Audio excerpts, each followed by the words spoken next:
नमस्कार, मैं हूं वीरेश सिंह। आईटीआई के टॉक शो में आपका स्वागत करता हूं। आज मैं आपको तीसरे पार्ट में मैं दिखाना चाह रहा हूं आईटीआई एफिलिएशन को लेकर के कुछ भ्रांतियां हैं। और एक चीज़ बता दूं कि बीसीसी बिल्डिंग कंप्लायंस सर्टिफिकेट बहुत ज़रूरी है। इसको डीजीटी ने मस्ट कर दिया है, पुरानी आईटीआई के लिए भी, नई आईटीआई के लिए भी, और बहुत सारी चीज़ें गाइडलाइन दिए हुए हैं। उन गाइडलाइन के बारे में मैं आपको बताऊंगा, आप ये समझ लीजिए। बीसीसी मजाक नहीं है। बीसीसी में अच्छा खासा पैसा होता है और वो ग्राम पंचायत रहती है, अगर तो ग्राम पंचायत से नहीं, नगर निगम से, नगर पालिका से, आपको मजिस्ट्रेट से, है ना, कलेक्टर ऑफिस से बहुत सारे आपको पापड़ बेलने पड़ते हैं। और ये क्यों ज़रूरी है ना। हालांकि यहाँ पे मैंने एक चीज़ लगाई है कि जो उस पर निपटारा नहीं हुआ है, और कि अगर जो मान के चलिए कि कोई किराए में लेता है आईटीआई, तो फिर वो बीसीसी कैसे बनेगी उसके आईटीआई के नाम से, है ना। ये एक बड़ा कन्फ्यूजन है, इसको भी आगे मैं बताऊंगा। चलो पहले देख लेते हैं। तो चलिए, बहुत महत्वपूर्ण चीज़ बता रहा हूँ आज कि document required related to building, इसको बीसीसी का पार्ट समझिए। जो बिल्डिंग कंप्लायंस सर्टिफिकेट को लेकर के बहुत सारी भ्रांतियां हैं और इसको डीजीटी ने मस्ट किया हुआ है। तो ये कह रहे हैं कि जो प्लान है ना, वो अप्रूव्ड होना चाहिए। माने आईटीआई के स्वीकृत भवन योजना, नगर परियोजना विभाग, जिला मजिस्ट्रेट, कलेक्ट्रेट, विकास प्राधिकरण, ठीक है ना। और इसमें यह है कि यह प्रमाणित किया जाना चाहिए कि आईटीआई के लेआउट योजना भारतीय राष्ट्रीय भवन संहिता एनबीसी के अनुसार बना हुआ है।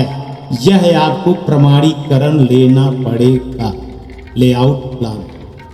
दूसरा अब आ जाइए बीसीसी, बहुत खतरनाक यही है। अगर ये नहीं बनवा पाए तो फिर आईटीआई कुछ नहीं। इसीलिए बता रहा हूं कि पहले ये चीज समझ लीजिए, इसके बाद आईटीआई खोलिए। नए आईटीआई और मौजूदा आईटीआई के लिए, दोनों के लिए बोल रहे हैं। यदि संबद्धता मांगी गई किसी से भी, नए को पुराने को भी, नए कुछ जोड़ेंगे तो ये बीसीसी लगेगी। ट्रेड इकाइयों के लिए, यूनिट के लिए आईटीआई के अतिरिक्त निर्माण किया जाता है। यदि आईटीआई ऐसे क्षेत्र में आता है जहां वर्तमान में वैधानिक भौतिक योजना जैसे मास्टर प्लान, विकास योजना, क्षेत्रीय परिधाय योजना, आईटीआई नगर निगम विकास प्राधिकरण के समक्ष, थोड़ा आगे भी है पर पहले आपको यहाँ पर भी बता दूं, फिर उसको बताता हूँ कि बीसीसी को स्पष्ट रूप से उल्लेख करना चाहिए कि इमारत पूरी तरह से निर्मित है और आईटीआई तकनीकी संस्थान भवनों के संबंधित स्थानीय भवन उपनियम, माने आप ये समझिए कि यह बिल्डिंग आईटीआई, साफ साफ लिखना पड़ेगा, आईटीआई तकनीकी संस्थान के हिसाब से बना हुआ है और यह पूरा एनबीसी के नियम के अनुसार सुरक्षित है। ये आप ध्यान लीजिएगा। बीसीसी ये पार्ट थोड़ा बड़ा है और बॉक्स बनाया हूं, तो इसमें वही है कि आपको कलेक्टर से, नगर पालिका, नगर निगम जहां है वहां से, मास्टर प्लान जहां आपका बना होगा वहां से आपको ये बीसीसी बनवाना पड़ेगा। इसका प्रारूप भी आगे हम बता देंगे। आईटीआई का नाम और पता के संबंध में बीसीसी में स्पष्ट रूप से लिखा हो कि भैया ये जो बीसीसी है ना, उसी आईटीआई का है। नाम होना चाहिए आईटीआई का, पता, एड्रेस, और जो इंजीनियर होगा उसका सील साइन भी जरूरी है। बाकी चीजों को ये सब हम आपको देंगे। और बीसीसी फर्जी मत बनवाइएगा। अगर नगर निगम, नगर पालिका, पंचायत, विकास प्राधिकरण, कलेक्टर के यहाँ अगर ये चेक करने चली गई, गलत पाई, तो आपकी ब्लैक लिस्टेड, तो आपकी सोसाइटी हो जाएगी, आपके ऊपर एफआईआर। फायर सेफ्टी के बारे में बात बता दे रहा हूँ कि फायर सेफ्टी सर्टिफिकेट भी लगेगा इस बिल्डिंग को लेकर के, और इसके बारे में और आगे भी बताऊंगा। तो इसमें गाइडलाइन आप समझ लीजिएगा थोड़ा सा। बिल्डिंग रिकॉर्डिंग जो है तो आप बनवाएंगे कि आईटीआई के समय समय निर्धारित सभी नवीनतम डीजीटी के मानदंडों का पालन करना होगा। किसी भी उल्लंघन के मामले में उचित कार्रवाई शुरू हो जाएगी, मतलब डीएफलेट हो जाएंगे। डीजीटी के संबद्धता मानदंडों के आईटीआई के उस विशेष राज्य संघ क्षेत्र में सभी मौजूदा कानून आईटीआई से संबंधित पालन करना होगा। आईटीआई को केंद्र सरकार, राज्य सरकार के नवीनतम जो सूचना नियम कानून आएंगे उनको भी मानना होगा, राज्य सरकार केंद्र सरकार को तो। अब यहाँ देख लीजिएगा कि जो बेसमेंट में आईटीआई बनाए हैं, जिनकी आईटीआई बेसमेंट में है, साफ साफ ये लिखा है कि बेसमेंट में या सेलर में क्लासरूम, वर्कशॉप, आईटी लैब, प्रशासनिक लैब सुविधा की अनुमति नहीं है।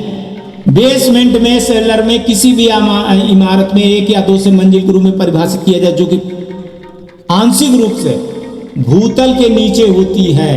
तो बेसमेंट में जिनकी आईटीआई बनी है, चाहे पुराने हो चाहे नए हो, अपना अपना हटा लेना पुराने वाले, खासतौर से बहुत लोगों को बनी है, नहीं तो बड़ी दिक्कत खड़ी हो जाएगी। अब यहाँ स्थानीय भवन उप नियमों का उल्लंघन नहीं है, वह भारत के किसके एनसीबी का हिसाब से बनेगा। मैनुअल निर्धारित मानदंड जो बनाए हुए एनबीसी के हिसाब से ही बनेगा, अच्छे से हो। दिव्यांग व्यक्तियों के लिए आपको कुर्सी उर्सी रखनी पड़ेगी, ठीक है ना, और उनके लिए रैप बनवाना होगा ताकि वो उससे चले जाए। अगर पहाड़ी क्षेत्र, तटीय क्षेत्र में बर्फबारी में कोई है तो उसके संबंधित में वहाँ के जो कोड हैं राज्य के, वो मानना पड़ेगा मानदंड को। आईटीआई का निर्माण, स्थापना के पूर्व निर्मित संरचनाओं का उपयोग करने की भी अनुमति होगी। Back to studio. चलिए, लगता है कि आपको मैं समझाने में कामयाब रहा हूँ और हर चीज़ बेहतर रूप से समझाया हूँ अपने तरफ से। अगर फिर भी कहीं गलतियाँ हों, आपको समझ में नहीं आया है, तो मेरे व्हाट्सअप नंबर है और व्हाट्सअप नंबर पे आप मेरे को व्हाट्सअप करके आप पूछ सकते हैं कि कहाँ पे आप आईटीआई खोल रहे हैं, क्या आपको प्रॉब्लम जा रही है। मैं निश्चित ही आपकी समस्या का समाधान करूँगा। लेकिन अभी मैं सिर्फ आपको कि आज लगभग कितनी 21 तारीख हो गई, अभी 6-7 दिन 8 दिन और रुक जाइए। मैं पूरी फिल्म जो है तो क्लियर कर रहा हूँ, फिर इसके बाद धीरे धीरे आपको सब चीज़ें पता चल जाएगी। दिसंबर आएगा ना तो आपको सारी चीज़ें पता चल जाएगी कि मैं आईटीआई खोल लूँ या ना खोलूँ, क्या करूँ क्या ना करूँ। चलिए, आज तक के लिए इतना ही। नमस्कार, जय हिंद, जय भारत।